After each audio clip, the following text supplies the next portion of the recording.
নমস্কার, কেমন আছো তোমরা? আমি খুব ভালো আছি। তোমাদেরকে আগে শেয়ার করেছিলাম আজকের আমার ওপরের ছাদটা শেয়ার করব। তো চলো আজকের আমার ওপরের ছাদটা তোমাদের কাছে শেয়ার করি। এটা হচ্ছে আমাদের বাইরের জায়গাটা, মানে আমাদের ঢুকতেই, মানে বাড়ি দিয়ে বেরোতেই আমাদের গেট, মেন গেট।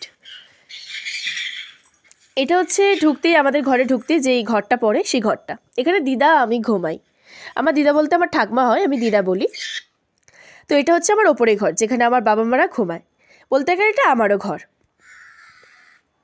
আজকের আমায় কিছু গোছাতে হয়নি, আমার মাই সব করে দিয়েছে। ভালোই হলো আমার কাজটা একটু। চলো তোমাদেরকে দেখিয়ে দিই আমার ওপরের ছাদটা।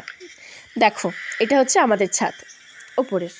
আগের দিনে তোমাদেরকে আগের নিচের ছাদটা দেখিয়েছিলাম, আজকের ওপরের ছাদটা দেখিয়ে দিচ্ছি।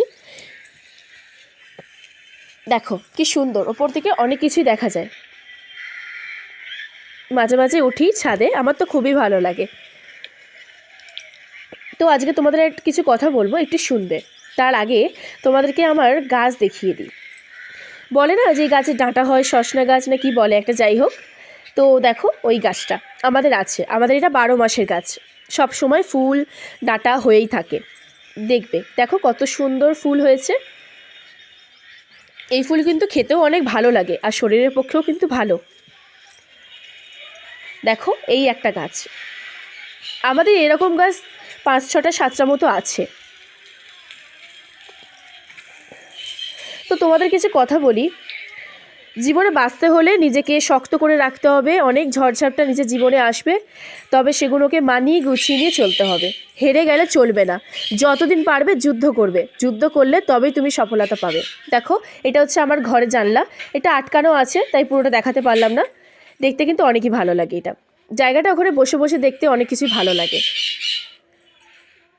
তো ভিডিও করে যাও, ভালো থেকো, সুস্থ থেকো। এইভাবেই নিজেকে শক্ত করে রেখো সবাই। জানবে জীবনে পরিশ্রম না করলে কিন্তু সফলতা আসবে না। তো সবাই ভালো থাকবেন, সুস্থ থাকবেন। আমার ব্লগটা এভাবেই দেখে যাবেন, আমাকে সাপোর্ট করবেন। নমস্কার, আসি, টাটা।